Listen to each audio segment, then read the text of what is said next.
And now I'll kind of slowly get us in there with another classic that some people consider horror, some people just consider thriller, some people just consider, I'll never watch that movie, Deliverance. Ooh, okay.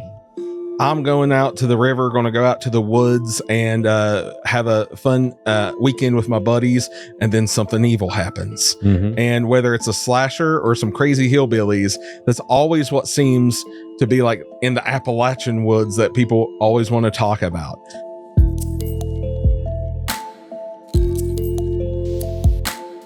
Welcome to Creepalachia. It is fall outside. There's a bite in the air.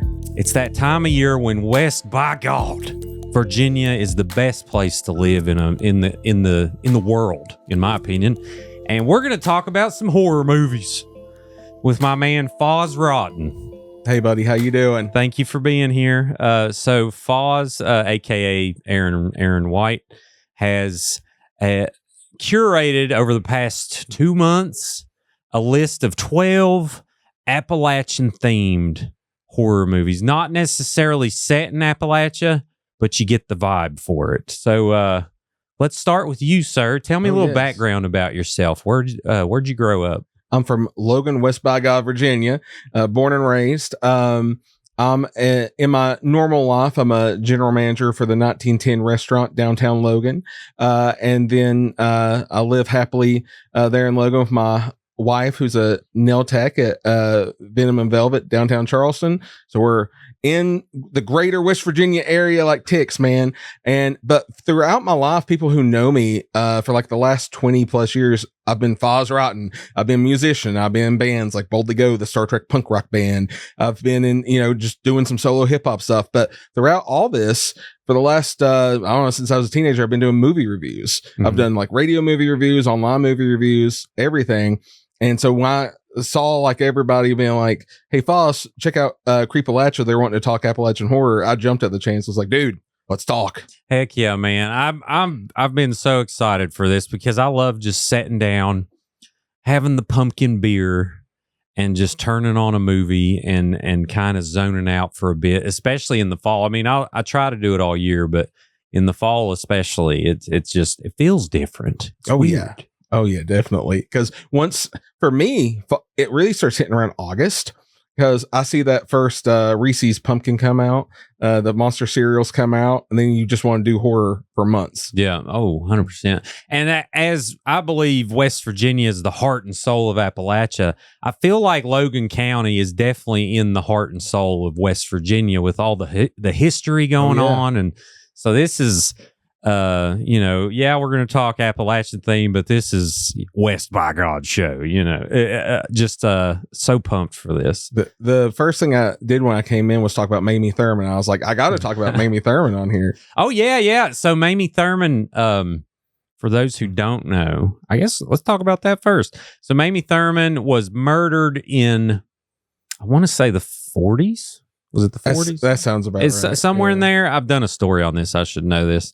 But she was murdered, and there was 2 people accused, and then one person ended up being convicted, which was the helper of her lover, I think, or her husband.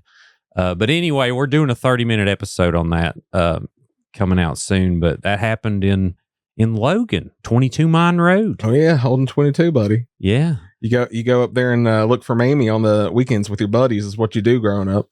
Now they have the car test. You put it in neutral and then it goes uphill. Yes, sir. Is that how it works? Yeah. Have you done it? Yeah, back when we were teenagers. I mean, I don't know if it really worked, but we all convinced ourselves it did. I have a buddy whose mom is convinced that she saw her hitchhiking on the side of the road in like the 70s. So, I grew up with these stories, that's Logan ghost stories right there. Heck yeah. Chock full the hills are of ghost stories, but historic stories, all kinds of stories, hence Creepalachia. All right, let's go. These aren't in any particular order, everybody. We're just going to go through the 12 movies, give a little overview of each and why you should watch them this Halloween. So where do you want to start? Well, I had a little note list I was doing here, so forgive me if I ever glance down. But I want to start in the beginning with, did you ever watch Night of the Hunter? It's not exactly a horror movie, but it's an old black and white Robert Mitchum movie, and it's based in West Virginia. Really? It's based in West Virginia? Who directed that? I'm not sure. I just know I watched it years ago, and I heard about it all my life. I finally got to see it, and it's a really good, like, kind of like killer thriller, black and white Robert Mitchum. He's great in it. Right. So black and white film. Didn't they remake this in the 80s or something? I swear I thought I've seen a remake of this. Well, there's a remake of Cape Fear. Okay. I know that always gets talked about in the same kind of world. Right. Yeah. Oh, that's the remake's one of my favorites. Cape Fear with Robert De Niro. Oh, just in the back of the theater. Yeah. Oh, it's the best. It's way better than the original to me. I don't know. I like both. I like both. Really, yeah. Which I'll admit, I've only watched the original once, but man, there's just so many classic images were created in Robert De Niro's version. So Night of the Hunter, we got Robert Mitchum and Shelley Winters. Yeah. What's the general synopsis of this movie? A couple kids, and a killer. I'll leave it at that, because I'll be honest, it's been a while since I watched it to give a proper layout of it. But the kids are great in this. Robert Mitchum's great in this. Just check it out. It'll blend in nicely with all your black and white monster movies from back in the day to start your Halloween off with. Sure, yeah. So is it like a thriller or like thriller? Yep, definitely. Serial killer type thing, or person looking for something, and really being intimidating. At the verge of any moment he could kill somebody, like that type of scenario. Heck yeah. And I have to give these my professional read of the synopsis. Let's find it on all right. It says now this is through the criterion.com. The Night of the Hunter, incredibly, the only film the great actor Charles Loughton ever directed, there we go, is truly a standalone masterwork, a horror movie with qualities of a grim fairy tale. It stars a sublimely sinister Robert Mitchum as a traveling preacher named Harry Powell. He of the tattooed knuckles, don't know what that means, whose nefarious motives for marrying a fragile widow played by Shelley Winters are uncovered by her terrified young children. Graced by images of eerie beauty and a sneaky sense of humor, this ethereal, expressionistic American classic, also featuring the contributions of actress Lillian Gish and writer James Agee, is cinema's most eccentric rendering of the battle between good and evil. I mean, I'm ready. I haven't watched this one, so we're 1 for 1, Foz. I wanted to start off with something a little classic, because trust me, it might get a little lowbrow, but I like lowbrow. Heck yeah, I'm down. So what are we thinking next? Number 2 on the list. Okay, I'll go ahead and just throw this out because I'm ramping up to like the bigger movies, but another one not shot in but based in West Virginia, you'll see that a lot on this list. Did you ever watch that Spielberg movie from about a decade ago called Super 8? So heck yeah, dude. I love that movie. Yeah, with like the kids, they wanted to do kind of like a Amblin Goonies feel to it, and that's based in West Virginia, but I believe they shot it in Pennsylvania. Yeah, so is that number 2? Yeah, we'll go. Oh heck yeah, Super 8, dude. And they had this, so we had a span where they just kept shooting stuff in West Virginia when we had the tax credit. And then they got rid of it. And I'm like, what are y'all doing? We're hitting a stride. This was this produced or directed by J.J. Abrams? I can't remember. Let me look it up here. For some reason, I was thinking Spielberg had something to do with it, or maybe he just wanted to rip off the whole Amblin vibe. But it was J.J. that was the director, yeah. Yep, written and directed by J.J. Abrams. During the summer of 1979, a group of friends witness a train crash and investigate subsequent unexplained events in their small town. And I'm so glad you picked this movie. Oh, there it is, produced by Steven Spielberg. I knew Spielberg was all over this. There it is. Yep, shot in, do you know what town? I just remember seeing the headlines for it's in Pennsylvania. And but it was based in West Virginia, and me being like, yep, another movie not shot in West Virginia. Oh, it wasn't shot? I thought it was. Hold on. Okay, let's see. It could have been. Maybe I forgot that. Yeah, Super 8 was shot in Weirton. Yes, sir. I messed that all up, buddy. No. I thought it was, man. I remember hearing and I've planned on writing a story about Super 8 being shot in West Virginia. So yeah, sure enough, I know some people that I think that I work with regularly that worked on it. Okay, awesome. But yeah, so what do you love about this movie in particular? Well, growing up, in the 80s, we all loved the Goonies, the E.T., all that Amblin feel. And so that is just what they try to recapture at this moment in time. This is about 10 years ago now. Of course, 10 years ago is like the 90s in my head. So right. I have a bad habit of thinking things 15 years ago or last year. Yeah, no, it's really good. And it has the dad from Friday Night Lights. Mm-hmm. I'm not sure of his name. It's pitiful, but the Full Hearts, Clear Eyes, Full Hearts Can't Lose Dad. Yeah, well, he was in. He played in the recent King Kong a Godzilla King Kong. Yeah, I know exactly who you're talking about. Yeah, you'll know him when you see him, y'all. I need to look up this dude's name. Let me do that just so. He's on a lot of TV. Let's see. Kyle Chandler. Yep. He played Deputy Jackson Lamb. So yeah, and you get a little Stranger Things before Stranger Things. It vibe. was like you could totally see where they wanted to go with that into Stranger Things. Yeah. Yeah. I love it. All right. That's a good one. Check out Super 8, y'all. And again, these were just like a couple cool movies to start off your season with before we get into the horror. And now I'll kind of slowly get us in there with another classic that some people consider horror, some people just consider thriller, some people just consider I'll never watch that movie. Deliverance. Ooh, okay, yeah, and started one of them that initially started the hillbilly stereotype craze. Oh yeah, man. So with the whole I'm going out to the river, going to go out to the woods and have a fun weekend with my buddies, and then something evil happens. Mm-hmm. And whether it's a slasher or some crazy hillbillies, that's always what seems to be like in the Appalachian woods that people always want to talk about. And again, these movies, even if they aren't set in West Virginia or even, the Appalachian Mountains, it's places that make you feel like they are. And you can't really think of like going into the woods and crazy hillbillies without Deliverance. Oh yeah. Do they mention West Virginia? I can't remember. It says intent on seeing the Kahulawasi River before it's dammed and turned into a lake. Outdoor fanatic Lewis Medlock takes his friends on a canoeing trip they'll never forget into the dangerous American backcountry. I wonder if I can't remember. I need to look that up if they said West Virginia in this movie. It's more down south. I'm not sure exactly where. Let's see. In West Virginia. Okay. So no, the movie Deliverance is not set in West Virginia. The story takes place in the northern Georgia wilderness. While some people mistakenly associate the film with West Virginia due to its Appalachian setting, the fictional Kahulawasi River was filmed on Chattanooga River in Georgia. Huh. The more you know, Foz. I remember Jeff Foxworthy back in the day had a little joke about where it was filmed for the Olympics, and Deliverance was part of the joke. So I should remember that. And why am I talking about Jeff Foxworthy? I mean, because he's amazing.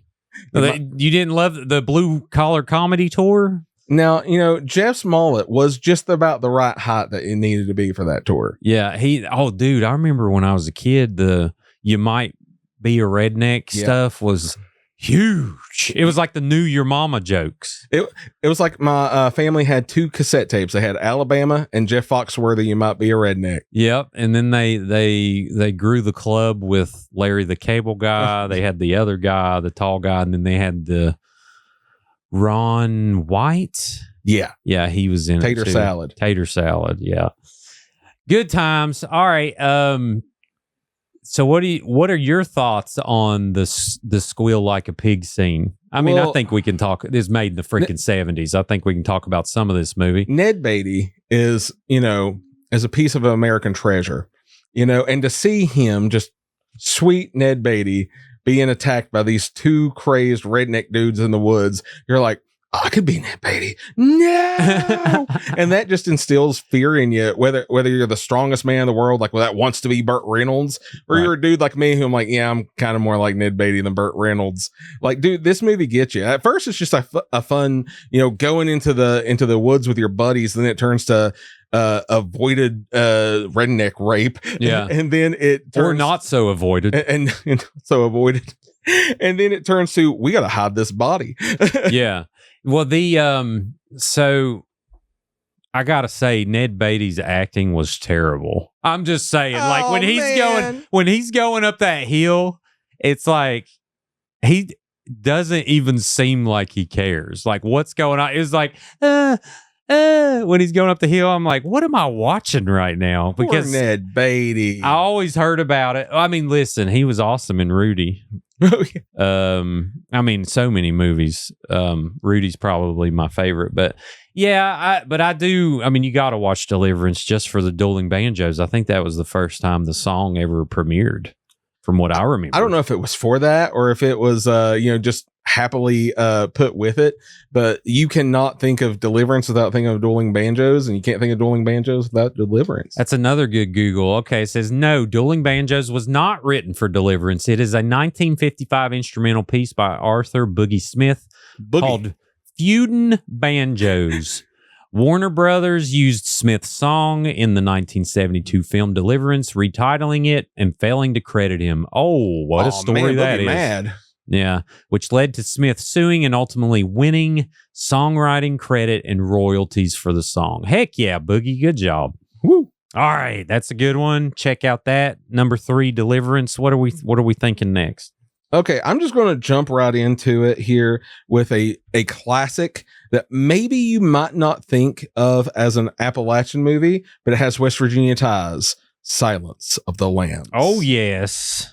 Right there. And I was thinking West Virginia. I was like, I got to mention Silence of the Lambs, man. Oh, yeah, dude. I did a story on one of the scenes being based in Clay County, which is really cool. But also Clarice is from West Virginia, which is awesome. Clarice Starling, played by Jodie Foster. I mean, this is a classic. If someone hasn't watched this, I mean, get over this conversation because we're going to talk about it. But what a movie. What do you particularly like about this one? Now, I am more of a fan of Manhunter. And I liked it whenever, Hannibal Lecter was used, sparsely in that, just to like really amp up that movie. And this, when they decided to like do the whole, Hannibal Lecter movie, I do like, again, whenever he's used a little less and more to scare than to show the whole monster thing, or whenever he escapes and gets out. I like whenever, she walks up and he has the mask on. It's the scary that, I'm not knowing is what I like. Once he gets out and he's just kind of a mild mannered dude, and, but, what's he going to do now? I like all that. Sure. They did a great movie, but for me, that was the problem with like Hannibal movies, where it didn't live up to the scary of, there's nothing for me that like her going into the prison where he is to talk to him, and he's behind this cage, and she has no idea what he's going to try, but he's more trying to get into her head, and that's the scary part. Yeah. So, okay, I'm learning something today. This was not the first time that Hannibal Lecter was shown in a movie. Yeah, Manhunter, which is not about him, but he was. It was actually portrayed by a different actor. This was, the Silence of the Lambs was the first time they did this. They had a whole new Hannibal Lecter, but the character of Hannibal Lecter was in Manhunter as just a character that they went and talked to there. And now from the 80s, it's one of my favorite thrillers from the 80s. Is it this guy? Yeah, it's the guy from Super Troopers. Wow. I always think of him. So what do they talk to him in this movie for? Again, to try to get inside knowledge on another murderer. Gotcha. The one that they're really, really trying to get to. And Silence of the Lambs, was it Buffalo Bill that they're trying to get to? And so a Manhunter, it's a similar thing. Yeah. And what I miss about, and now some movies like have more of a slow burn. Like I feel like a slow burn with Silence of the Lambs, a more psychological horror type thing because Anthony Hopkins literally is in a room, but he scares the piss out of you. Right. You know, I love stuff like that. Like Hereditary, for instance, which I have the shirt on. That's one of the most terrifying slow burn films I've ever seen. And when you really think about it, there's not a lot of crazy stuff that necessarily happens till the end of the movie. So that's kind of like how, I get that vibe from Silence of the Lambs. It's more of you get into the characters, and when the action decides to happen, you're into it full, and you're kind of like, you're hoping Clarice can do it, and you're not really sure, and it's just such an awesome movie. That's a good submission. Do you like the sequels? Hannibal's cool. The Ray Liotta scene always puts me off, and I'm like, I'm good. I've seen this enough. We gotta show that. Ain't that goofy? That was the second. What was it called? Just Hannibal. Hannibal. Yeah. So those just listening, Ray Liotta. He feeds Ray Liotta his own brain. Yeah, man. And it's like that would never happen. First off, I think the moment you get the top of the skull off, it's done. But I'm no Hannibal Lecter. I don't know how to do that. Yeah, no, Hannibal don't either. Like he's not gonna do that in this random lakeside house. But yeah, they had that one, and then they had Red Dragon with Fight Club guy. Yeah, Ed Norton. So Red Dragon is pretty much a redo of Manhunter. So if you've seen Red Dragon, it's pretty much Manhunter. Really? Yes. Okay. But not as good, Ed Norton. I'm sorry. Did you watch the series? The Hannibal series, I watched some of. Didn't they do a Clarice series, or did they just say they were going to and never did? Man, I can't remember. I know they made Hannibal, and then the guy who played him. He's a really good foreign actor, and I can't think of his name. But he was everywhere. I remember it being pretty good. Yeah. I'm gonna look it up. Hang on. Hannibal series actor. I just Mads Mikkelsen. Yeah, he's a incredible actor. And then they had the Hugh Dancy played Will Graham, which was the detective in the movie. But yeah, it's terribly pixelated. But y'all probably know Mads Mikkelsen. If you're listening, you'd know him if you've seen him. All right, so Hannibal, excellent choice. We're 4 in. We're 33.3% there. What are we thinking next? All right. Well, now I've kind of jumped around some, like, might be horror, might not, might be Appalachian, might not. But I'm gonna go ahead and just give you a biggie. You ready? Yeah. We're gonna go Blair Witch Project. Heck yes, classic. Did you see it in theaters? Actually, I missed it in theaters, but I watched it the way it should be watched on a bootleg VHS that somebody said, dude, this is real. Actually, yeah, that is the way it should be watched. So when I first watched it, this kicked off the found footage craze first off. I mean, there was no movie made like this before this movie, was there? Arguably, there are a couple that you can point to. A couple of the cannibal movies from the 70s always gets talked about, like Cannibal Holocaust. But that's more of faux documentary style. This is, they're trying to make a documentary, but then it becomes the actual POV, lost in the woods sort of thing. And a lot of people talk about another movie that was made around the same time, a little bit earlier. And it's always argued whether the people from Blair Witch saw it or not. It's called The Last Broadcast.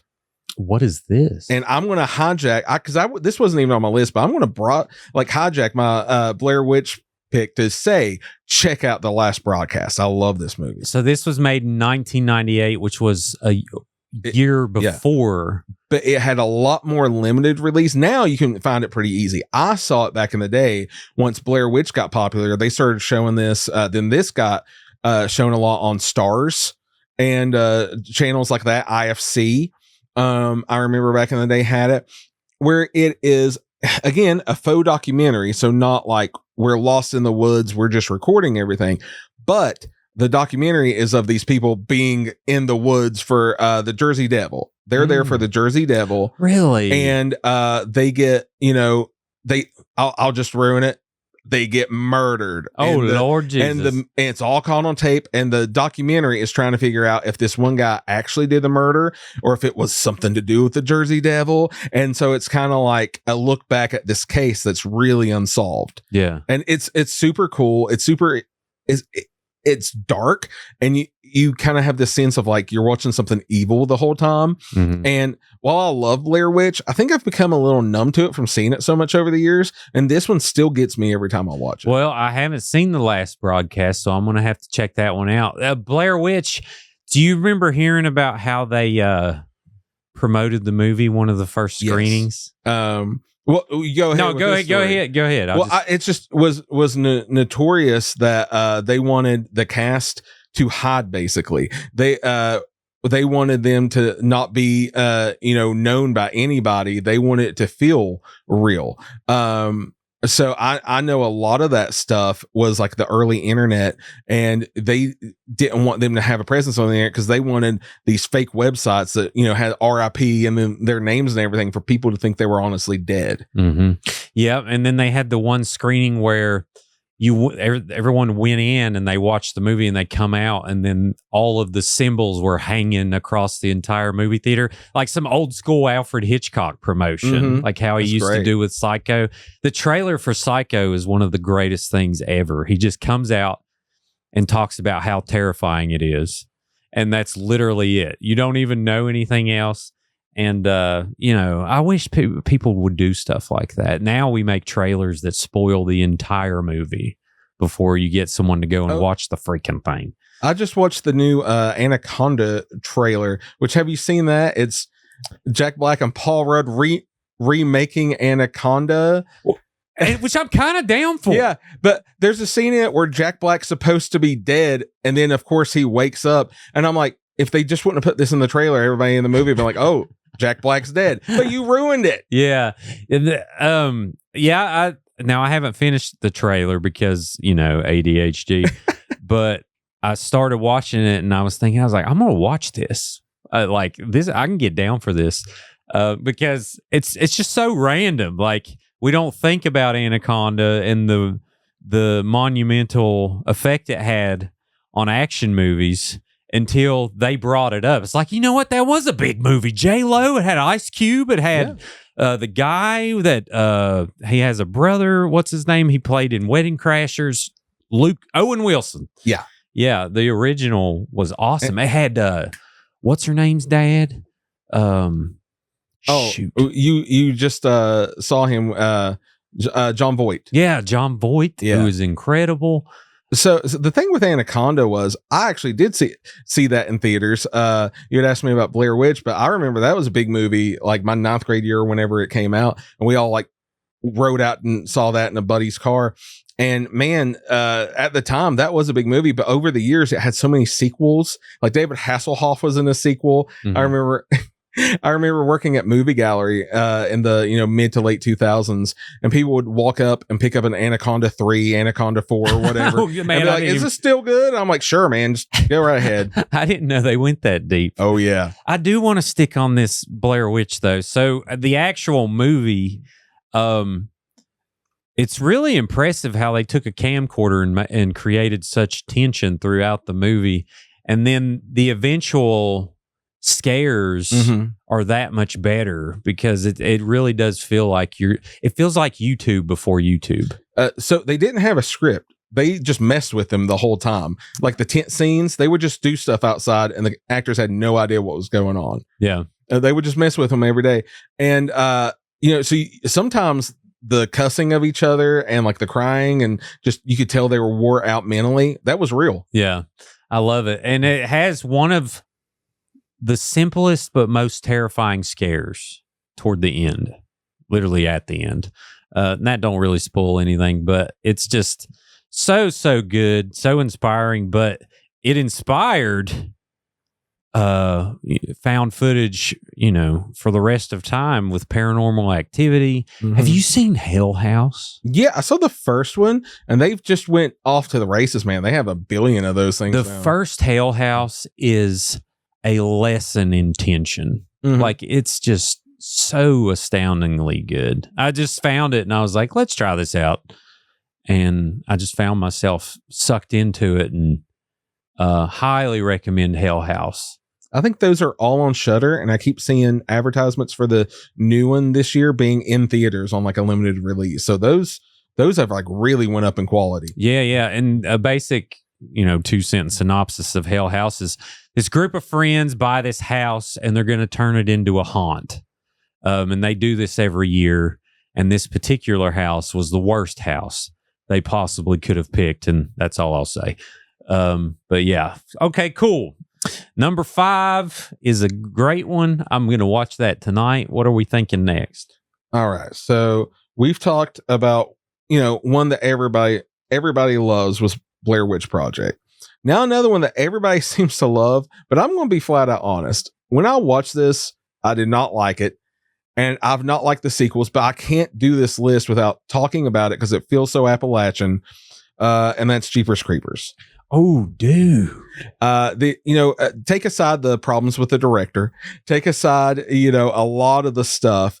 What are the problems? Tell me the problem. He was in jail for a while for pedophilia. Oh, that's a huge problem. With one of the young actors in his movie before this, I think it was called Clown House, and he got arrested, did his time, and when he came out, he did like Powder and a couple other movies, which I like Powder. I saw that back when it came out. Had no idea of his association with anything. And then he did Jeepers Creepers. It was a big hit. Jeepers Creepers 2 is a big hit. And then there was Jeepers Creepers 3. There was Jeepers Creepers 4. And that's all the guy can really get now, because now the truth is out and everybody knows since the internet. Wow. So that happened before all this? Yeah. Wow. He was a young independent director whenever he got sent to jail, and then when he came out, that's when he made Powder and Jeepers Creepers. Dude, it's terrifying that people slip through the cracks, like with Nickelodeon and all these different. Oh yeah. Oh goodness, it's terrifying. That Nickelodeon documentary, one of the main people on there, I didn't watch that much Nickelodeon back in the day that he was producing stuff and they were talking about, but he was an actor in one of my all-time favorite movies, Return of the Living Dead. Oh, really? He's the guy with the mohawk. Oh, no way. And I was like, no, not my dude. Goodness gracious. Well, all right. So Jeepers Creepers, the movie, is a classic, in my opinion. What do you People love about it, man? It rips off, what was it? Unsolved Mysteries. Have you ever seen that thing? The old one with the guy, the TV show Unsolved Mysteries. Yeah. There's a segment on there, and then if you watch the beginning of Jeepers Creepers, they look identical, and it's set up the same way. Like there's videos and stuff you can look up about this, but Jeepers Creepers, the biggest question I have is, where did the creeper get a driver's license and a functioning truck with like a vanity plate, if I remember correctly? Yeah, be eating you. I got it on my door out there. I'm like, did he just go to the DMV one day? Like never mind the wings. I mean, you got to suspend disbelief to a certain extent, especially with this one. He's just riding around in a trench coat and throwing bodies down a well. And now this is a classic that I call them the Halloween TV staples. You're going to see Halloween 4, Halloween 5. You're going to see Jeepers Creepers 1 and 2, all of AMC's Fear Fest. These are the movies you're going to see every single year. So I'm not necessarily expecting everybody to rush and put on their DVD of it, but turn on, like I said, Bravo or a channel like that. They'll show some horror movies. This is guaranteed to be on there. Yeah. It's, and what's Justin Long? That was one of his first movies, and you can tell he loves horror because he's in these just unique hidden gems over the years. And one of them, great. I love Barbarian. A lot of people got turned off when they saw I won't spoil it, but when they saw the second half, but that's what was the best. He has a cameo in Weapons, if you haven't seen that yet. That's really cool. Oh, Weapons. Yeah, I've heard some good things about it. Is that available for streaming? I don't know if it's out yet. We saw it in theater, me and my wife, about a month ago. And whenever Justin Long popped up on there, we were both like, ah. Yeah, that's great. Well, yeah, highly recommend this movie. And it has that small town vibe. I'm glad you picked this because it really does feel like this could have took place in any small Appalachian town. It felt like an X-Files episode to me. Mhm. Like that was one of the things I did like about it, because I liked when X-Files would like do the Appalachian rural hillbilly monsters. And, you know, because sometimes they go into the city, like in DC a lot. Sometimes, you know, it would be all governmental alien stuff. But then sometimes they'd have really good backwoods redneck monster type guys. And that was the stuff I liked. Heck yeah, man. Excellent choice. Highly recommend. Number 6 is out of the way. We're 50% there. What are we thinking? Okay, I'm going to do one that's actually it's a twofer, because you get the original and you get the remake, which I don't think is as good, but it's definitely, you know, popular and worth a watch. That's My Bloody Valentine. My Bloody Valentine. Now, the original is very much a Canadian movie. You cannot get away from its Canadianness. But in the sequel, they try to hide that a little bit more and just be Appalachian coal town. And both of them, it's about a miner, you know, and killing people in the mines. I mean, how much more Appalachian can you get? I mean, that's the most Appalachian you can possibly get. So, so this is kind of like would you call this a slasher film? It's one of the main 80s slasher films. Harry Warden, The Ballad of Harry Warden, the song with it's one of my favorite little eerie songs to go along with any movie. I love My Bloody Valentine. Gotcha. It says the poster says Harry's out to steal your heart. My Bloody Valentine. This looks like an 80s, the one from the 80s. Yeah, that's an early 80s slasher staple. Now, if you can find the director's cut on DVD, which is pretty, you know, available, they've added in a lot more of the gore, because in the 80s it suffered from, you know, bad editing and like a lot of the stuff got taken out for the gore, but now you get to see the whole bloody affair. The 70s was wide open. Why? I wonder why they it seems like they hit these cycles of like, well, we're doing too much, we need to kind of calm down. Conservative groups would come up and be like, oh, you got by Friday the 13th on us, did you? What's this My Bloody Valentine? We're not going to have any of this mess. Yeah. And he's got a pickaxe. It says Tom returns to his hometown on the 10th anniversary of Valentine's Night Massacre that claimed the lives of 22 people. Instead of a homecoming, Tom finds himself suspected of committing the murders. And it seems like his old flame is the only one that believes he's innocent. That's My Bloody Valentine 3D. Yeah, that's the remake that's from completely 2009, different. Okay. which was awesome in theaters, by the way. If you didn't get to see that, that was one of the best the 3D experiences. If you don't remember the trailer for that, it wasn't even really a trailer for the movie. It was a trailer for the experience, because it just kept showing people in the theater with like the miner coming out at you and the pickaxe being thrown. Gotcha. Yeah. So let me read this is the 1981 synopsis. A decades-old folktale surrounding a deranged murderer killing those who celebrate Valentine's Day turns out to be true to legend when a group defies the killer's order and people start turning up dead. My Bloody Valentine. Now in theaters. All right. That's a good one. And it's really a triple threat, sounds like. I mean, I honestly say if you've never seen it, or if you haven't seen it in a long time, put that on your Halloween watch list this year. Or if you miss it, comes again in February with Valentine's Day. Put that on your watch list. Do you watch the original first or the remake? Does it matter? I really only watched the original. The remake, we actually watched this. Me and my wife watched this past Valentine's Day again. Boy, without those 3D effects, it does not hold up. But Gotcha. the original really does. Gotcha. I will do this. What are we thinking next? All right, so we've had a little bit of everything on this list so far. Sorry, I'm going to do one again based in West Virginia that I might not think of as an Appalachian film. So it's kind of going on the West Virginia connection side. And that's Silent Hill. Ooh, yeah. Now, see, I'm not a video game person. I've never played Silent Hill, the video game, but I did watch this in theaters whenever it came out. Dude, the tone of it is really, really good. See, I loved Silent Hill 2, I used to watch my friends play all the time. Like, I just loved. It was kind of like playthroughs before playthroughs existed on YouTube. I would just sit there and watch my friends play. Yeah. And Silent Hill 2 was one of them where I was like, man, this is so good. Like, I could sit there for hours and just watch them play the game. And the movie, I think, really nailed the tone. It seems one of the best video game adaptations that I've seen. Do you know the real town that it's based off of? I do not. I kind of thought it was a fake town. No, man. I didn't know.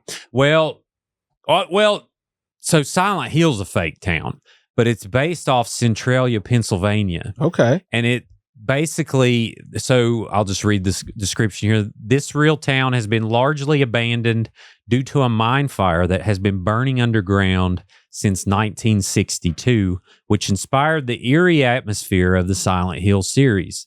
Centralia's dark history and desolation have made it a significant influence on the aesthetic and themes of the Silent Hill franchise. So you know how it has, like, what you later find out, ashes. Yeah. So that's where they got inspired from That's this awesome. town. Yeah, literally a coal fire that's going to burn for like 250 years. Jeez. It's still burning. And they had, so I'll show you this road.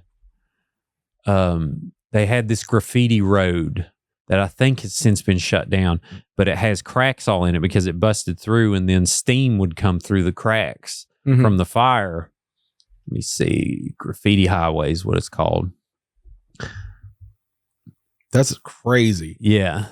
So after this got abandoned, people would come and they would just, put graffiti on the road. And eventually I think they cleaned all this up and shut all this down.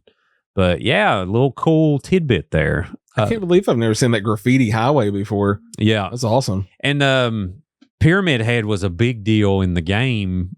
In the movie, he seemed like a good guy. I just know people love to cosplay him. Any horror convention you go to, he's there. Yeah. I love that his name's literally Pyramid Head. Like, I think that's the name in the credits. Old Pyramid Head. Yeah. And this had a second one too, which I've heard is not good. It was years later. They missed the mark by years, man. It had the guy from Game of Thrones. Shoot. Oh, I forgot Tig from Sons of Anarchy was in Dude, this. Kim Coates was in this movie. That's all. I forgot all about that. And Sean Bean. Yeah, dude. Like bringing the heavy hitters. I love Kim Coates. He appears in everything just randomly. I mean, you got to pay them bills, son. Yeah. Got to pay them bills. Let me look up Silent Hill 2. So Jon Snow played him, and I can't think of his real name, but his real name is... that's the video game.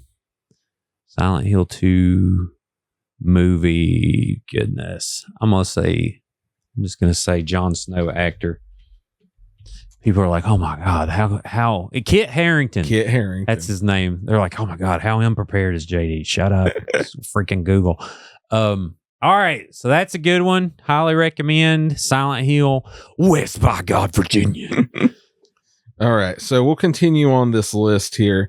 And again, this is in no certain order of like Foz's top 10 or anything like that. These are just recommendations I have, whether they be about kind of West Virginia, Appalachian area, or it just has that feel of it or a strange connection to it.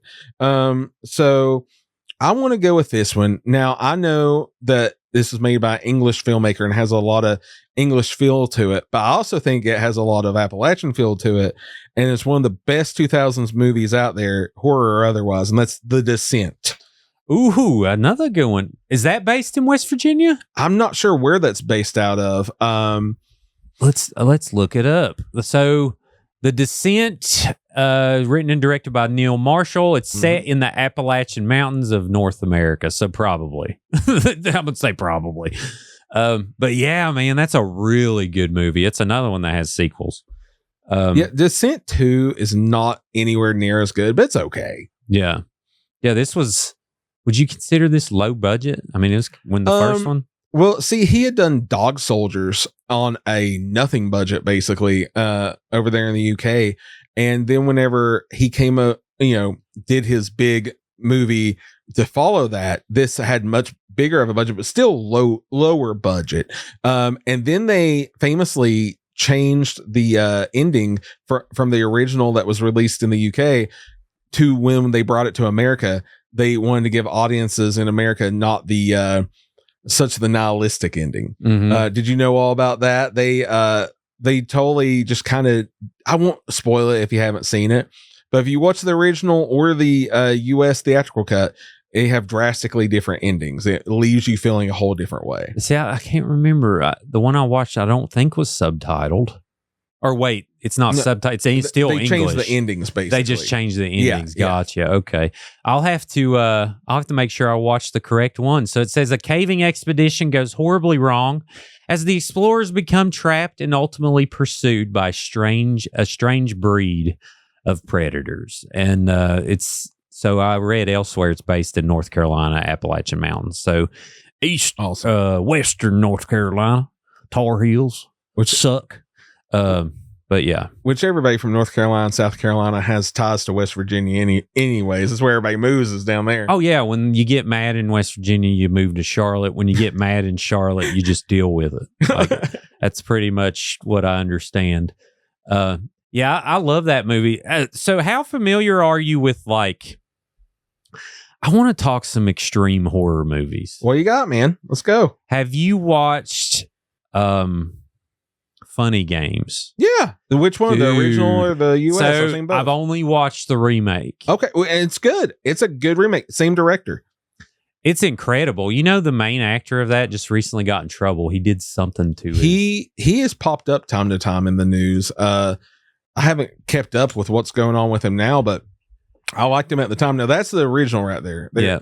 I started watching the original, and it's shot for shot. Yeah, same director, dude, and it's shockingly very similar. Yeah, I remember that was the deal. Is like, we'll do it in America, but it's shot for shot, the same movie. So it's got Tim Roth. The remake has Tim Roth, Michael Pitt's the one I'm talking about. Yeah. Excellent actor. Brady Corbett, Naomi Watts.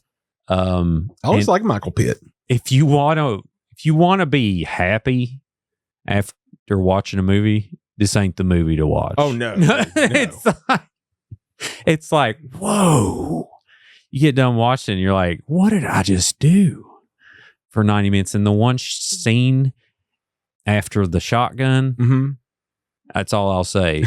And you're just sitting there and it's got that long take. Yeah. You know, it's kind of like the moment in Hereditary. Like the telephone. Yeah. If you want to expand on these, it's your choice. I know exactly what you're talking about. Oh yeah, dude. I mean, I'm down. Listen, there's spoiler alerts. I think I said that way ahead of time, but yeah, man. Funny Games is one of them where you watch and you're like, someone just wanted to create some anarchy. Oh yeah. And not have anything good happen. It has especially the original foreign movie has a real like nihilistic feel to it. Now, so you wanted to go extreme and kind of veer off on that. I got one for you. I don't know that you've seen. Whenever you said Funny Games, it's like Funny Games is good, but it's not really. Yeah. But have you ever seen Martyrs? Oh yes. Oh, dude, that's dude. I tell you what. I always heard about Martyrs before I watched it. Like, dude, don't watch this movie. It's so, it's so devastating. It's so awful. But I tell you what, dude, I finally sat down and watched it. That is one of the most deep movies in horror you will ever watch. I mean, of course, it's really disturbing. Like, it's not something that'll leave you motivated for the human race after you watch it.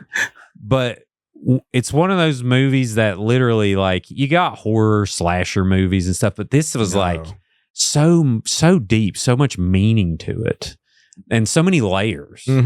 This, and that's another one that got remade in America, but they just don't watch that. It. Like they just, it was terrible. To me, it was like, around the same time of, no, this isn't really extreme. I think it's a beautiful movie of Let Me In. And then they did the American version of Let the Right One In, which was okay, but it took something from the soul of Let Me In, just like the American one of Martyrs. Like, no way, you cannot touch that movie. It is a gut punch to the soul. It is a gut punch that you will not recover from.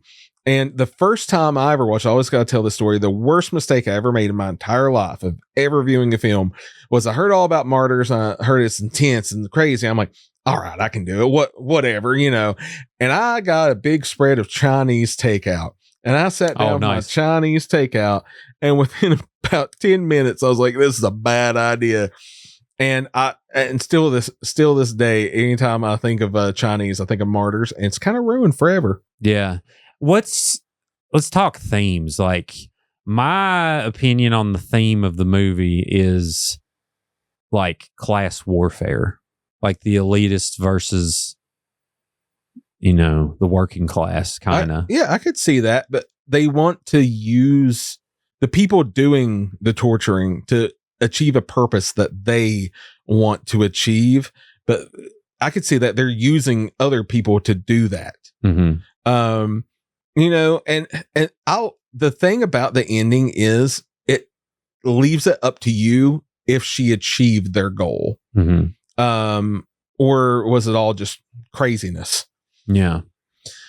It's it could be a take on religion too. Yeah, it's kind of like that's really what it is. Yeah. Like it's but I highly, anyone who has a thick stomach, if you watch that movie, it will make you think for quite a long. It'll stick with you for a long time. So that one, it's not one of those you turn on at a party and you kind of... No, God, no. Yeah, everybody will leave that party. No, it's not like, Michael Myers walking around with a knife. It's really, really deep and disturbing. Another one, I mean, the worst movie that I will never watch is Serbian Film. Oh, yeah. That is a one and done for me. Never Did you again. watch the whole thing? Yeah. Jesus Lord, But no, there's no way. That was like back in the day where it was like, I'm going to watch everything. Now I'm not like that. I cannot do it anymore. And that guy went to like prison. I don't know about that, dude. I'm pretty positive. I don't know. The director, so he did it in defiance of the government he was in. And let me. Yeah, I could see that definitely. Yeah, I mean, there's a theme to it, but it was like, this is not good. Let me make sure that he was arrested. I don't want to say that wrong. Because there's been stuff like that throughout history. I was talking about Cannibal Holocaust earlier. That director had to present his actors to prove that they were not murdered. Yeah. Okay, so it says, oh, this is recently. So, hold on. No. I don't want to say this wrong. Director. Okay. So Serbian film director arrested after former students accused of the R word. Okay. I don't want to, I'm pretty positive he was arrested after this movie was made, but I'm not finding evidence of that. But anyway. Oh, he said he was arrested in one country just for showing it. Okay. I mean, I totally believe that. Like, it's like you got twisted. This ain't just gore. It's like the most twisted stuff you can think of was in this movie. Yeah, that's one I always just veer off of. If anybody ever wants to go down that road, there's plenty about it on the internet. Go look it up. Yeah, and we warned you. And Kit Harington was not in that. Kit Harington was not in a Serbian film. And it was actually, the quality of it was really, really good. Right?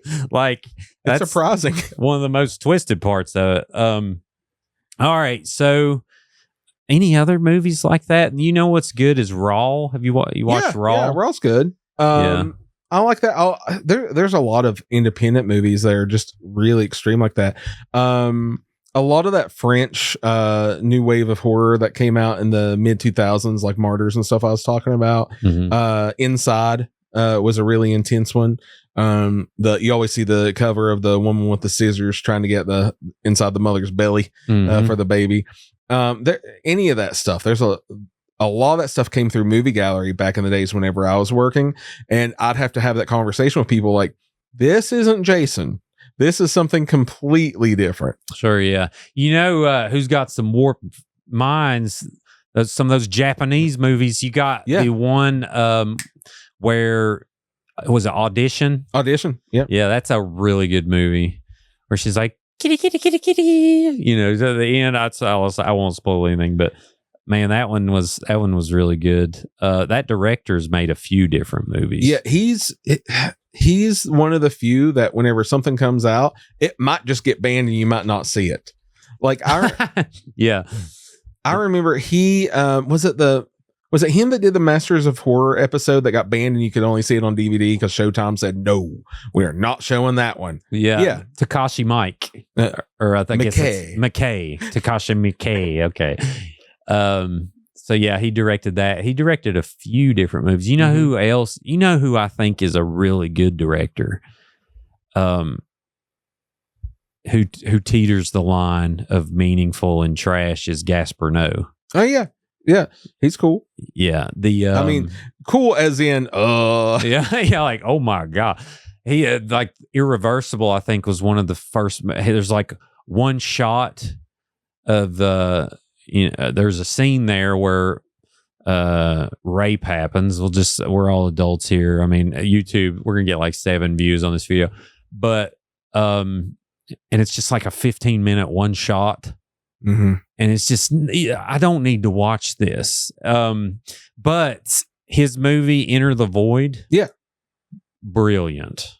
It's a trip, man. Dude, it takes crazy. You on a ride. Look, literally, it's crazy. It's like a movie where it's shot first person the whole movie, and I don't know how they pulled it off, to be honest. Like, it's just so good. He did a recent one called Climax. I haven't seen that one yet. Oh, it's good. It's good. It's more digestible for modern horror fans. Like, it's really good. But a lot of a lot of really long shots and artistic things going on. But it's an excellent movie. All right. So we talked a little extremism enough. What are we thinking next for number 8? Okay. I'm going to veer us purposely in a different direction from all this and tell you about a film franchise I have very mixed opinions on. Just like the output from this film, it varies sequel to sequel. We're going Wrong Turn. All right, let's go.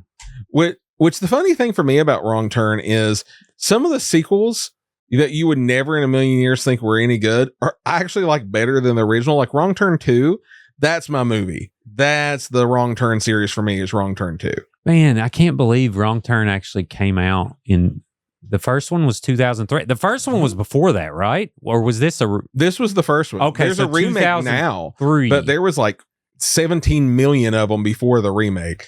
And this one was set in it literally says Greenbrier County. Yeah. Now it was filmed nowhere, probably somewhere in Toronto or something like that. I have no idea, but it was definitely West Virginia hillbillies. Lord, yeah. The stereotype turns deadly. So Chris and a group of 5 friends are left stranded deep in the middle of the woods after their cars collide. As they venture deeper into the woods, they face an uncertain and blood-curdling fate. It's a well-made movie. I mean, I know this kicked off a lot of jokes about West Virginia, wrong turn, all that stuff. But it's actually a really good movie. What do you think about this compared to the remake, which actually is... Now, the thing about the remake, I liked it, and it was an okay movie. It's not a Wrong Turn movie. Somebody had a script or shot, I don't know the story, a movie, and the studio was like, oh, hey, we have Wrong Turn. Congratulations, you just made a Wrong Turn movie. And that's what, to me, it feels like. That's what it seems. The Wrong Turn film and its sequels were a lot more lowbrow than like what that remake was trying to do. It's just more of like a modern horror film, set in the Appalachians. That's true. It's like they were trying to do the twist, but like with a lot of remakes, you twist it into where it takes it completely away from the original vibe of the movie, and it's not the same movie. Like people who I thought did it correct, which we can talk about tone wise. Now the is the recent Halloweens, the first one only. I think Halloween Kills and Halloween Ends are laughable in some sections, but that first one, the tone, the feeling, the grain they put on the image, the music, that's how you do it. I did like that first Halloween remake whenever it came back. A lot more than the Rob Zombie films. I was not a fan of those. No. Now, see, I have a theory about Halloween. I'll go ahead and say, I believe every generation has their Halloween. For me, it was like Halloween H2O. I was, I'd watched them before that. I watched all of them before that. I loved them growing up. And in junior high, we got, for me on my age, we got Halloween 6. But I was in high school when Halloween H2O came out, and it like had this big buzz around it. And I remember going to the theater with my friends. And whenever I went to the theaters to see that Halloween remake, I saw all kinds of teenagers in there. And it dawned on me, oh, that's right. This is their Halloween. Every generation has a Halloween. Yeah. And mine was the 79 version, because I remember being 4 and 5 years old and that VHS tape. I don't know. How old are you? I'm 42. Okay, I'm 40. So we grew up the same time. So you remember the VHS shelves that you'd have and you pull them out. So I would never open the particular shelf with Halloween in it, because just seeing the case scared the piss out of me. And you watch it now and it don't necessarily feel the same. It takes you back to the feelings you had when you were a kid, but it doesn't necessarily scare me anymore. But it has this really warm place in my heart of scaring me when I was a kid, and just seeing the cover and the artwork. And, it really kicked off the craze for slashers. I mean, I think there was a couple before that, but nothing really anyone gave a crap about. I mean, Halloween was the OG, and they've been trying to recreate it ever since. Now, I love Black Christmas, and there's always that argument of, did John Carpenter rip off Black Christmas? But I think it's its own thing. I love Halloween. And I like Black Christmas is the best way I could say that. Like, Black Christmas is fine, but it's not Halloween. Yeah, and I watched Black Christmas, and it is real good. And I didn't that was 70. When was that? It was late 70s. It was before Halloween. It was a couple of years before Halloween. Gotcha. Yeah. What's the one? Is that the one? I don't think that's the one where they you remember when they used to take like copywritten characters, and like there was a killer that talked like Daffy Duck. I cannot remember what movie that is. No, that's not it. Because this one, the only time you really heard Billy or whatever the killer was over the phone. Yeah, you're right. I got to look that up real quick. I feel like I know what you're talking about, but I can't think. No, that's not John Wayne Gacy. What is this? Now, I do like the movie Gacy. It had the bully from Pee-wee's Big Adventure in it as the Gacy character. Lucio Fulci, New York Ripper, made the New York Ripper, and it talked like Daffy Duck. Yeah, that was before they had all these copyright laws, set in stone and situated. Oh, those Italians. Yeah, which he's done several horror movies. He's like a really zombie classic. Zombie. Zombie's his big one. Yep. All right. So let's talk about Wrong Turn a little more. So, okay. Is there a certain it doesn't upset me to see hillbillies, that turn into, murderers. I just find it kind of funny, but even though it did set off a craze of people making jokes, I think I don't think it shed a negative light on West Virginia. I think it's just kind of embracing a stereotype and making a movie out of it, Whether or not we want to admit it, we're never going to shake the, hillbilly stereotype and all the stuff that goes along with that. And this is no different than taking any stereotype about any group of people and making a cult movie based on the exploitation films, if you will. So this is redneck exploitation, Appalachian exploitation, and this was big budget. and then it would get turned into very low budget versions of that wannabe big budget film. Because the first one, it was a theatrical horror film. They still wanted that. It was early, 2000s. They still wanted that Scream crowd, that I Know What You Did Last Summer crowd. And since they didn't want a traditional slasher like Ghostface, they're like, what else could we do? Oh yeah, a bunch of hillbillies. Yeah, for sure. And it did well. They made like 6 sequels based on this thing, if not more. Yeah, I've only watched that one and the remake. No, dude, part 2, I'm going to go out and tell you, is the best of the bunch. It's my buddy Joe Lynch. I say my buddy, I don't even know him, but I've listened to like his podcast. I've watched all his movies, so I'm always like, oh yeah, Joe Lynch made that. So shout out to him. But also has my big hero in it, Henry Rollins. And he is exactly doing his Henry Rollins, more macho than macho character in it, as kind of like a drill sergeant type guy. The whole plot of part 2 is crazy. It's about a reality show where, these Hollywood types go to the woods and have to survive with this drill sergeant Henry Rollins trying to like drill him into the ground. And it's a reality show, early 2000s situation. And then, of course, real hillbillies show up and kill them. And that's the plot of the movie. So a lot different from Wrong Turn, where they just break down. But Wrong Turn 2, it just has a lot of humor in it. They up the gore factor in it. So Wrong Turn 2 is my recommendation. But if you just want the regular West Virginia connection, Wrong Turn 1's fine. Heck yeah. Well, yeah. Calm down, people. It's a freaking movie. Let's just enjoy it, embrace it. And, every culture essentially gets exploited.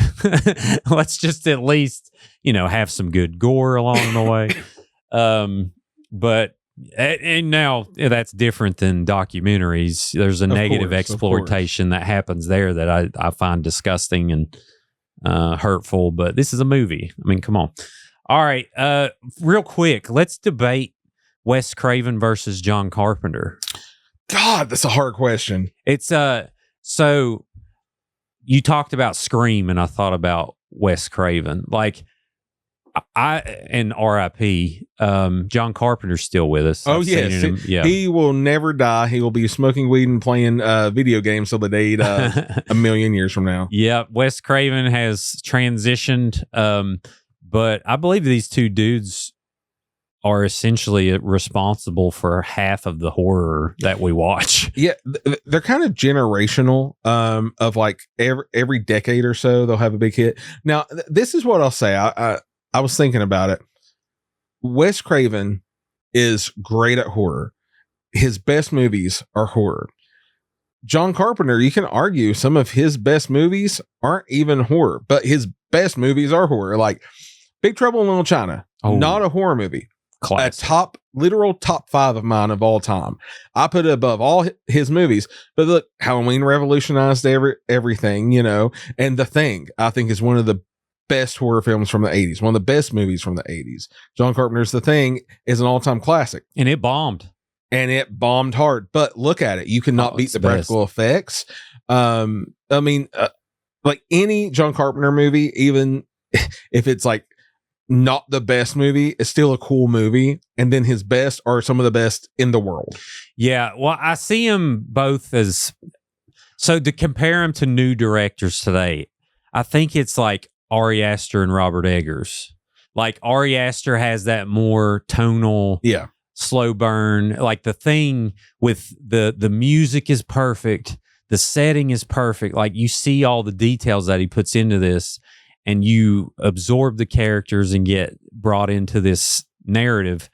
Now, Wes Craven is more like how Robert Eggers, I mean, he takes chances too, but he's, more modernistic with the way he tells movies. He's more Steven Spielbergish. Mm-hmm. The thing about Wes Craven was he wasn't even like a big film guy till later in life.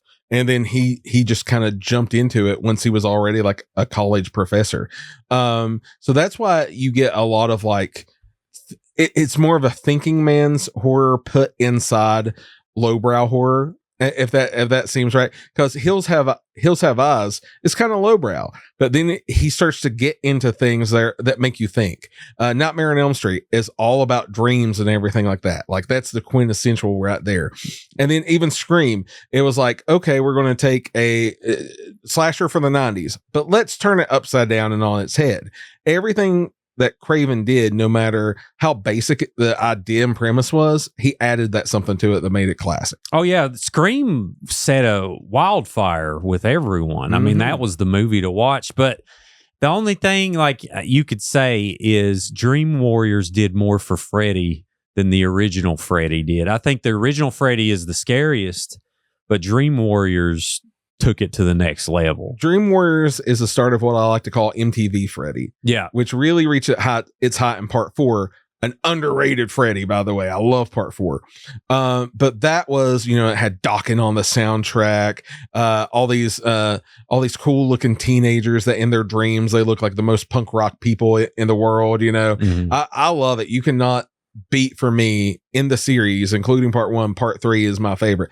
But there's something different about part 1. Have you watched that 5-hour Freddy documentary? Yeah, Never Sleep Again. Yep. I've watched it probably like 3 times. I highly recommend that. I watch it every year. It's like, it's just so fun. It literally takes every movie and breaks down the entire movie and interviews almost everyone in the movie. I'm a huge Freddy's Dead person, and people hate that movie. And you will never see that people talk about that movie like the way they do in that Never Sleep Again documentary. I was so happy for it. Yeah, it's fabulous. And they did another one. They've done a couple on Shudder.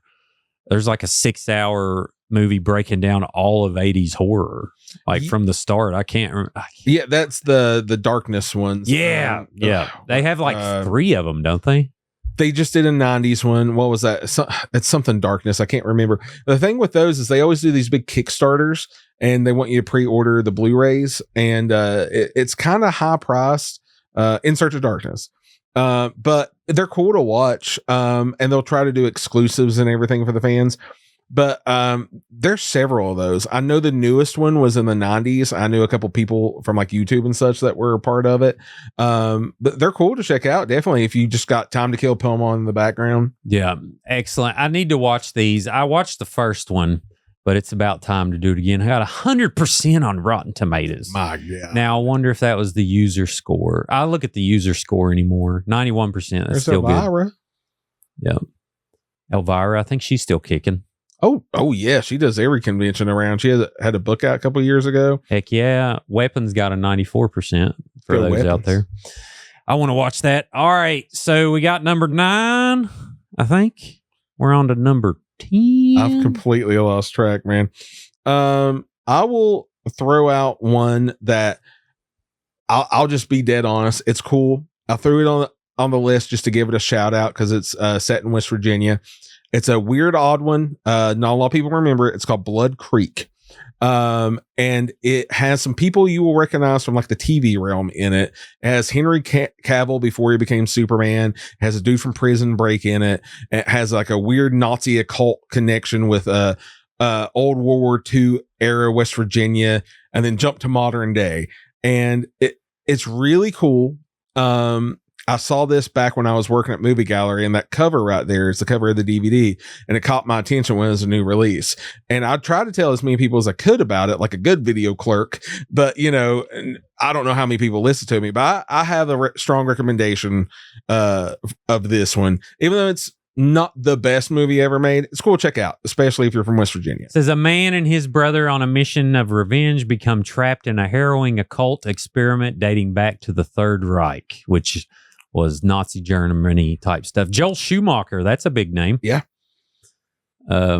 He's dead now, but R.I.P. Joel. Yeah. He Lost Boys. Oh yeah, that is Lost Boys. Mm-hmm. Man, R.I.P. Oh, and obviously everyone watched Lost Boys.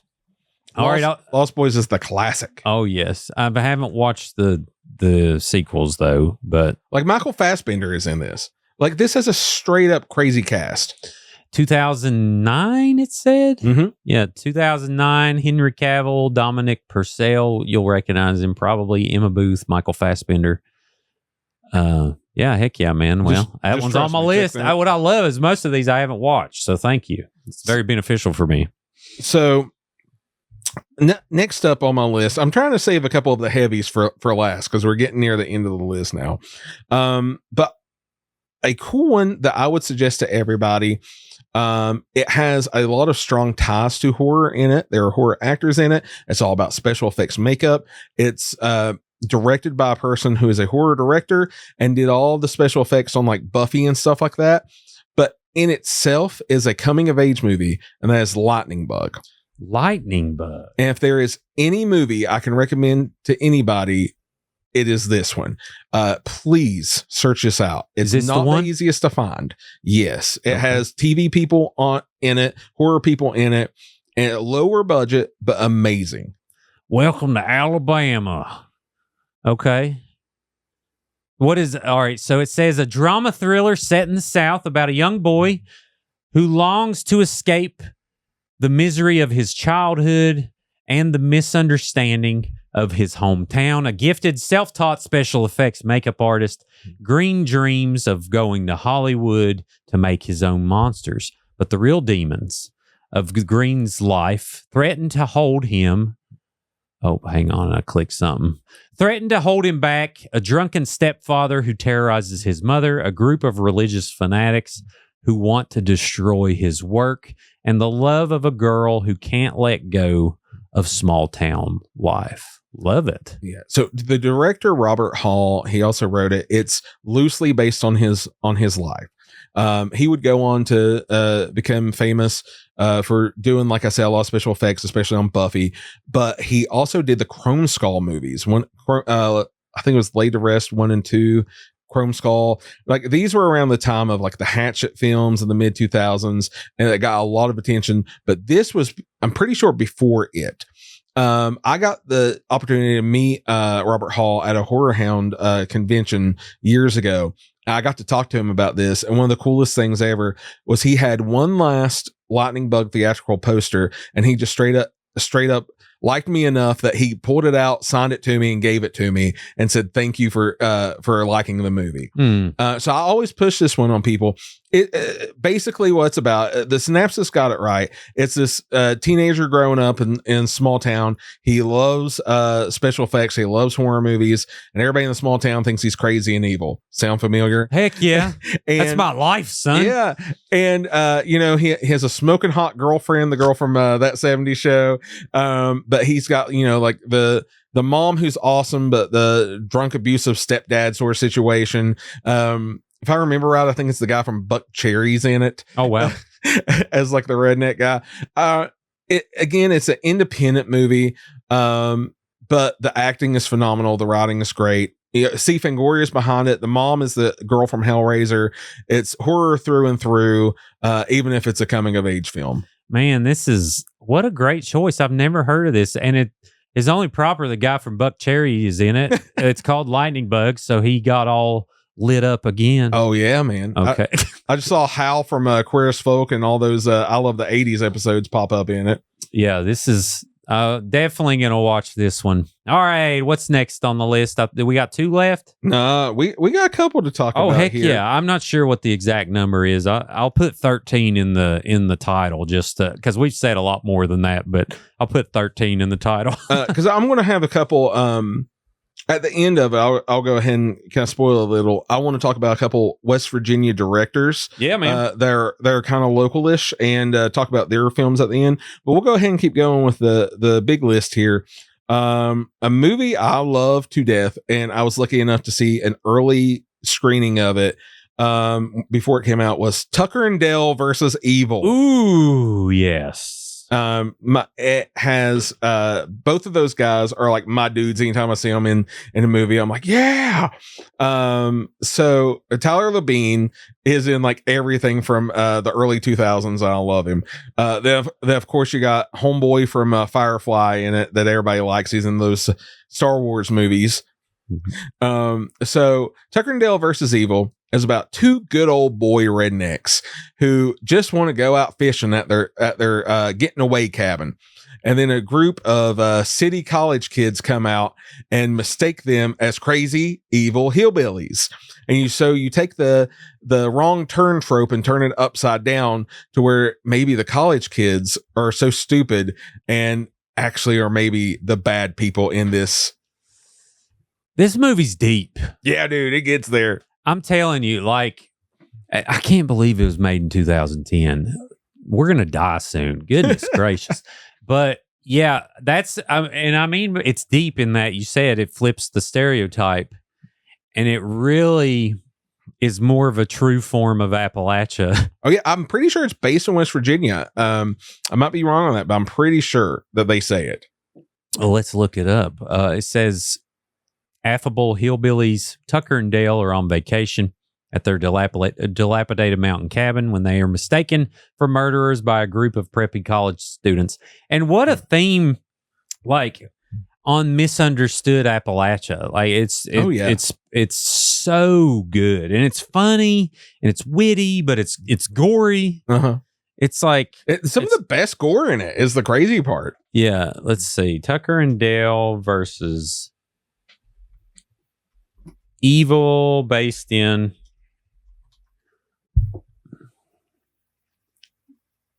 West Virginia. Set in West by God, Virginia. Yeah, buddy. And they play them perfectly. Oh yeah, they're just two good old boys. It's super nice. I mean, literally, it's like could be anyone you see at Walmart. Oh yeah, dude. Yeah, it's so good. Hey Tuck, we just gotta go to Walmart. Yeah, it's great. What a great choice. All right, yeah, definitely watch that one. There's no sequels or anything, but who needs them? No. But the director did just have a new movie out. Eli Craig, Clown in the Cornfield, something like that. It actually got a theatrical release. Yep, Clown in a Cornfield is what it's called. Now I haven't seen that one. It didn't look the greatest to me, but I wanted to give it a shout out. I think it's on Shudder now. He did Little Evil too, which is I like that movie. It was a Netflix movie. Yeah. So cool. All right, great choice. All right, now we're kind of narrowing it down to like a couple of the big ones. This last one, or this one I'm about to say now, synonymous with West Virginia. Probably not the best horror movie, more of a psychological thriller, if anything. But Mothman Prophecies. You can't talk about Appalachian West Virginia movies without talking about Mothman. Lord, yeah, man. I just shot a Mothman movie. We're gonna see how it goes, but it's called Mothman Prophets. There we go. It's playing off of that, but I'm gonna ask you off there your opinion on it. But I'm not really. I'm embracing the lore, but it's something completely different. Mm-hmm. But yeah, Mothman Prophecies with Richard Gere. And also Richard Gere has West Virginia ties when he shot Primal Fear. Oh yeah. He came to Keystone. I think I can't remember if they shot anything there or not. I don't think they did. But if anyone is listening, there's a photo of Richard Gere in some random grandma's house in Keystone, West Virginia. He took a picture with her. I've been trying to find that photo for 6 months. If anyone has it, email the show, creepalachia@gmail.com. But anyways, what do you love about this movie? Well, I love that there's a big budget Hollywood Mothman movie. I love that we put Mothman on the map for everybody. That is what I love about this movie. And you know what? Great cast. Mm-hmm. Excellent cast. I hadn't watched it since its original theatrical release in 2002, but recently, shout out to the Foundry Theater in Huntington. They did a screening of this, and they actually got the director to do a Q&A. And that was totally awesome to watch. So shout out to them. They do cool stuff like that all the time. And it really let me watch it again after, 20 plus years in a whole new light. Some of the worst stuff is the time period CGI. But some of the best stuff is like the weird mysteryness of it and the actors that truly are given their best performances in this. Chapstick. Yeah. What was it? Wake Up 37? Yeah. He was injured cold. Was it? That was the name in the thing, right? I'm not sure. Well, this was based on John Keel's book. And actually, John Klein is John Keel. Okay. So John Keel is an investigator, which, I mean, you probably know a little bit about the lore. Mm-hmm. But so yeah, it's based in the synopsis. A reporter is drawn to a small West Virginia town, Point Pleasant. I don't know if they say Point Pleasant in it though, to investigate a series of strange events, including psychic visions and the appearance of bizarre entities. And the Mothman Festival is happening this weekend. Is it this weekend already? Heck yeah, man. Wow. Yep. This is going to release after it, but I'm going to go there Sunday. Not really saying anything, but I'm excited. I'm going to get some T-shirts from the Moth Boys. They have a podcast. Very good. But I have all kinds of friends there. They're being vendors, so I'm looking forward to it. But yeah, it's a good time to watch this. It is a good movie. I mean, it was a solid submission. So yeah, Mothman Prophecies. That's really the only Hollywood level movie that's been made about the Mothman, I think. Yeah, I mean, there's a lot of independent stuff that you will find. This is like the only one with a Richard Gere level, Hollywood. Yep. But until the next movie that comes out with Mothman Prophets. Yep. We'll see. Well, hopefully this one that releases, hopefully people won't think it's rubber dog crap. But I'd love to get a big chunk of money to do something big, I mean, this was real big for us. It was a 9-day shoot. That's awesome. Yeah. I spent a lot of money, dude. Spent a lot of money. But we'll see how it goes. I mean, if anything, I did it. I wanted to do it, see if it worked. I think it's gonna be solid, but we'll see. I may send it to you early and be like, "Hey, should I delete this?" Or no, dude, I'm excited to watch it. Yeah, I'd love to. We'll see. We're gonna have a screening in December, and do a live podcast after. But we'll see how it goes. All right, next on the list. Okay, I'm gonna give my immediate gut punch of a pick. My number one pick. When you said Appalachian horror, only one movie popped in my mind, and that is Pumpkinhead. Pumpkinhead. And I cannot stress how much this movie terrified me as a kid and how much I loved it as a kid and still do to this day. You believe I've never watched it? Oh my God, dude. A Halloween list with a dot right there on top. What is, so it says, after a tragic accident, a man conjures up a towering, vengeful demon called Pumpkinhead to destroy a group of unsuspecting teenagers. That sounds fun. So this is Lance Henriksen and his tour de force of a grieving father who, at the beginning of the movie, he's just, single father to this little boy, small kind of dirt store on the side of the road where people that don't live, if you don't live in the town, you very rarely pass by it, just on the road to somewhere else. Mm-hmm. And he takes his boy to work. You could tell they don't have much money. And then these city people with their dirt bikes show up on their way to wherever they're heading. And they decide it'd be a great time to get out and ride their dirt bikes. And the little boy ends up getting killed due to an accident. Spoilers. So, well, it's the beginning of the movie and the whole setup. Right. So, but spoilers for the kid. Yeah, sorry. No. It's good to know. And it was made in 1988. Yeah. And so it's directed by Stan Winston, who is a special effects legend. And this was like his big movie he directed. And so the plot of the movie is, after that, he's grieving. He's inconsolable. Lance Henriksen goes out to the woods to this old witch and gets her to summon up the demon of Pumpkinhead, the vengeance demon, and he'll go out, he'll kill all the people that he wants retribution taken on. And along the way, maybe he might come to regret the decision, but there's no going back. It's perfect. I love this movie. I love it, man. And I'm so glad I haven't watched it, because I'm so pumped to watch it. I'm going to have a hard time picking what to watch tonight. But and it's cool too, because my kid's 11 and we're starting to watch. Judge me or not, we watched Squid Games. Okay. Which is probably not recommended for parents, but at the same time, it was a great time.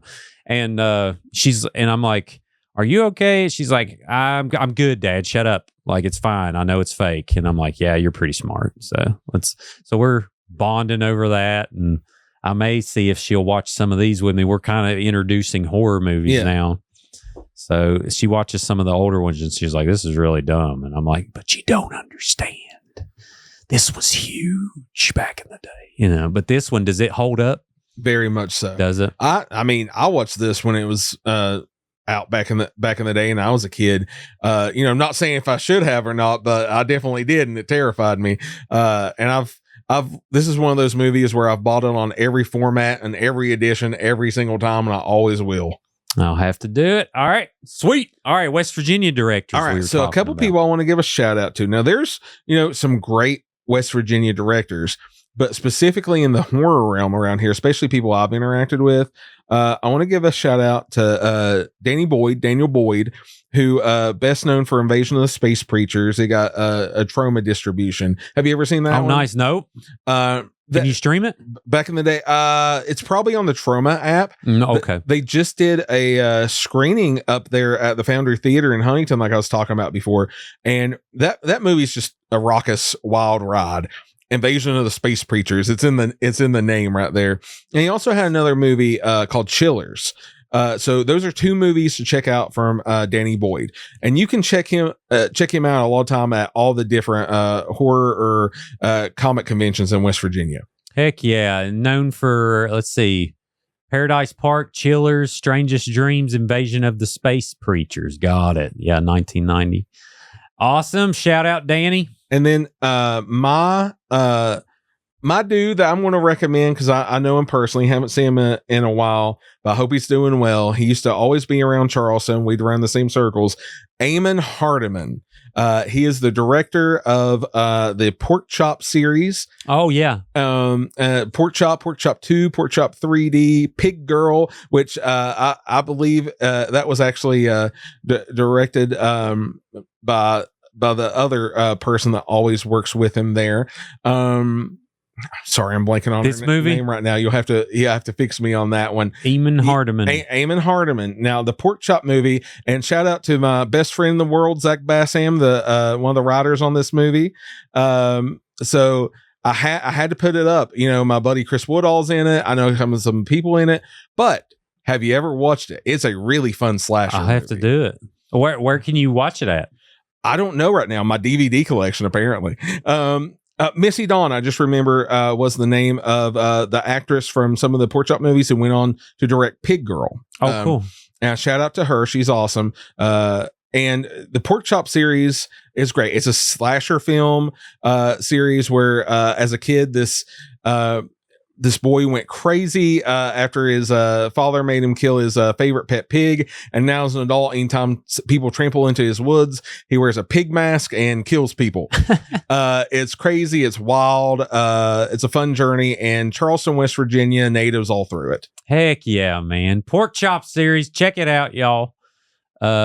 We got more? I got one. You got one? You go right ahead. Seth Breedlove, Small Town Monsters, Ohio. Okay, yeah. If you want to watch a documentary about almost any Appalachian cryptid, any of the big boys, check out Small Town Monsters. They do Bigfoot stuff. They do Mothman stuff. They do Bray Road Monster stuff. Really good quality documentaries. They got a great YouTube channel. I think they got a couple 100,000 followers. Now, I see those everywhere. Those are pretty easy to stream, aren't they? Oh, yeah. They got a big YouTube channel. There's a lot of stuff you can watch just, right on YouTube, but they got always ways to purchase DVDs or Blu-rays and to support them on Kickstarters they run. They got a really good thing going on. I hope to get Seth in the studio one day. Logistics is tough to line out where he has to drive about 4 hours, but hope to do that one day. But yeah, that's my one shout out. Yeah, I just wanted to put the focus on some more indie directors around the area. Sure. There's a large film community in the area that people just don't realize. Oh yeah, dude, it's insane, the talent that's in the hills. The crew we shot with, incredible. I didn't have to do anything. I just had to just sit there. It was not stressful. We all just had a really good time, and everyone came together and threw in their own skill set, and we all just got together and made this thing that I'm trying to make good, and it's going to look good. Yeah. At least we'll see if it makes sense. But yeah, man, I can't wait, man. Yeah, we'll see. All right, Foz. Well, I think we did it. That was a lot of movies. 13 Appalachian themed horror movies. Actually, way more, I think.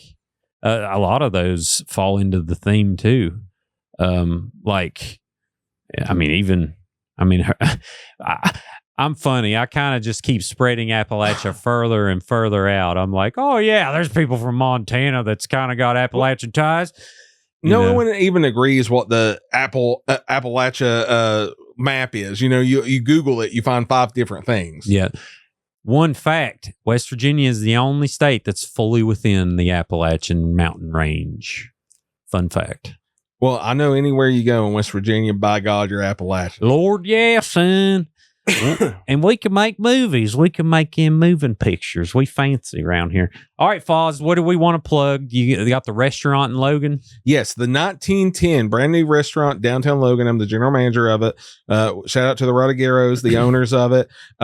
It's kind of a delicatessen, fine dining on the weekends. Please come see us. It's the best little piece of heaven you'll find in Logan. Love it. I appreciate you. We'll have to do this again, man. Thank you, buddy. Yeah, this is great. This is great. Everyone else, be sure to like this video before you leave. Subscribe to Creepalachia on YouTube. Did we miss an obvious pick that you just feel needs to be talked about? Put it in the comments. We'll remember it for next time and check it out. Also, we are on Facebook, TikTok, Instagram. We just released hoodies for pre-order. It's getting chilly. So get that Creepalachia hoodie at creepalachia.shop. And last but not least, happy Halloween. Well, and second to last but not least, long live Appalachia.